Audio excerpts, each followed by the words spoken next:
Bonsoir, donc encore une petite vidéo donc pour une panne que j'ai eue sur là en l'occurrence une Mercedes E220 CDI moteur OM 646. Donc là c'est la phase 2 hein. Donc 170 chevaux, donc l'OM 646 Evo. Donc cette voiture, ça fait quoi? Ça doit faire 2 ans que je l'ai. Bon, auparavant j'ai eu une C220 CDI avec le même moteur et la même boîte pendant 9 ans.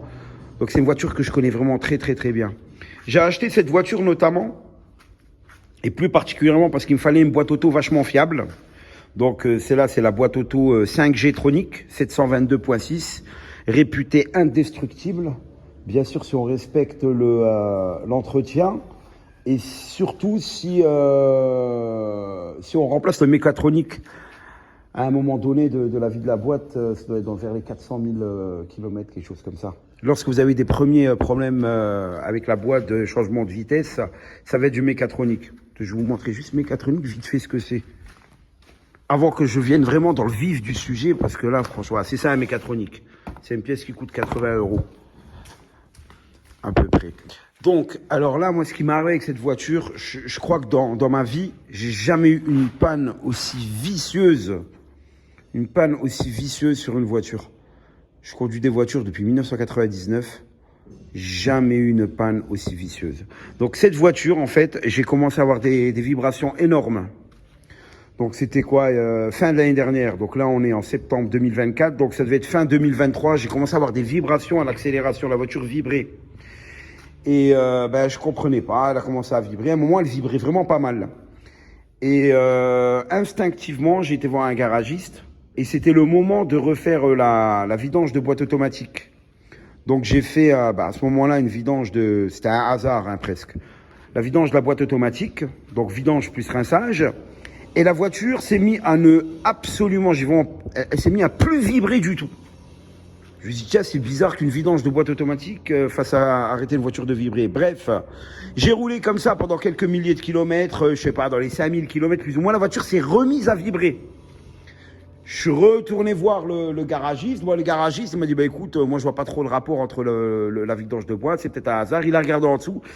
Et là, j'en suis venu à remplacer quasiment toutes les pièces d'usure d'usure, pas forcément d'usure directe, mais toutes les pièces type support moteur. Donc là, il y a 2 supports moteurs. Je les ai remplacés 2 fois. Imaginez là, cette année 2024 là, en 6 mois, j'ai remplacé 2 fois les supports moteurs. Parce que le premier coup, ça continue à vibrer, donc je me suis dit, j'ai pris une mauvaise marque, j'ai racheté une autre marque. Support de boîte, 2 fois. J'ai remplacé le flecteur arrière là sur l'arc de transmission. 90 €, c'était pas ça. J'ai remplacé le palier central. Donc le palier central, c'est le cylindre bloc central qui tient l'arbre de transmission. Avec son roulement, c'était pas ça. J'ai remplacé un cardan. C'était pas ça. Les mécaniciens n'y comprennent rien du tout. Ensuite, donc ce que j'ai fait, moi j'ai été un peu fouillé sur... Allez, viens toi. Allez. Donc j'ai été fouillé un peu sur Internet. Et c'est vraiment par hasard, hein. Je suis tombé sur une note qu'aurait fait, qu'aurait fait, parce que j'ai pas eu la note en elle-même, j'ai eu un copier-coller, qu'aurait fait la Mercedes-Benz Allemagne, qu'aurait distribué à au garage, aux concessionnaires de l'Europe. Donc cette note, qu'est-ce qu'elle disait? Elle disait que sur ce modèle de véhicule muni d'un radiateur, un refroidisseur d'huile de boîte automatique de marque Valeo, il y avait un risque de fuite interne. Donc avec contamination du liquide, de l'huile de boîte de vitesse par le liquide de refroidissement. Donc ça, je l'ai su il n'y a pas longtemps. Et donc je reviens lorsque les vibrations sont revenues une nouvelle fois. Moi, j'ai continué à rouler comme ça. Et là, il y a à peu près 1 mois et demi, ma boîte de vitesse, elle a rendu l'âme. J'ai remplacé ma boîte de vitesse avec le convertisseur de couple. J'ai roulé, il n'y avait pas de vibration au début, et il y a les vibrations qui sont revenues, jusqu'au moment là où c'est devenu vraiment pénible. Et j'ai fait vraiment tous les tests, on a même testé les injecteurs, là. On s'est dit que ça pouvait venir des injecteurs, le retour était normal, ça venait pas des injecteurs. J'ai été voir quelqu'un qui a regardé la ligne d'échappement, vraiment incroyable, on n'a pas compris d'où venait là. Donc j'ai pu compter que sur moi-même.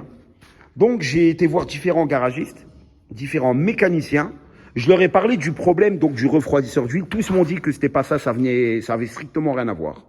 Donc ça a contribué un peu au désarroi. Bon, il y a pire dans la vie, quoi, à mon petit désarroi. Et ensuite, ben, j'ai écouté que moi-même. J'ai tout inspecté. Et regardez sur quoi je suis tombé, là. C'était aujourd'hui. Regardez, je vais vous montrer. Donc ce matin, j'étais revoir un garagiste. Parce que là, elle tremblait énormément. J'ai dit, je vais faire une vidange partielle de la boîte auto. Je vais voir s'il y a une différence. J'ai fait une vidange partielle. Et ben la voiture, elle s'est mise à vibrer 2 fois moins, en fait. Attendez, je vais voir si c'est pas trop chaud. Voilà, regardez. Regardez bien. Je fais le test devant vous, que ça vous voyez bien. Parce que ça, franchement, ça peut aider des personnes. Une personne qui puisse tomber sur cette vidéo, ça lui évitera vraiment de devenir fou, de galérer, quoi, de remplacer une boîte de vitesse automatique et rebelote. Regardez bien. Regardez ce que je vais faire. Ça va être résolu à partir de demain. Demain, j'ai rendez-vous, je vais remplacer le radiateur, je vais rincer le système de... Allez, je vous laisse voir d'abord, regardez bien. Ah, voilà. Regardez bien. Regardez qu'est-ce qu'il y a là-dedans. Bon, l'odeur, je peux pas vous la faire sur YouTube. Hein. Là, je suis en train de sentir, c'est exactement l'odeur. En fait, là, c'est de l'huile de la boîte de vitesse automatique. Ça a l'odeur, ça a tout. En fait, regardez, je vais vous montrer un autre exemple. Regardez, là, c'est le papier là, je le jette. J'ai prévu, en prévision de ces 2 vidéos, j'ai pris un deuxième papier et je vais vous montrer le reste d'huile de boîte de vitesse de la vidange que j'avais fait la dernière fois. Regardez. Regardez, je vais tremper ça. Vous voyez bien? On va comparer les deux. Hein. Regardez bien. Look at this. Ben, je suis content un peu dans mon... Regardez, c'est exactement la même chose. Vous voyez? Vous avez vu ça? Donc là, en gros, pour terminer la vidéo, parce que ça a coupé pour une raison de surchauffe de l'iPhone.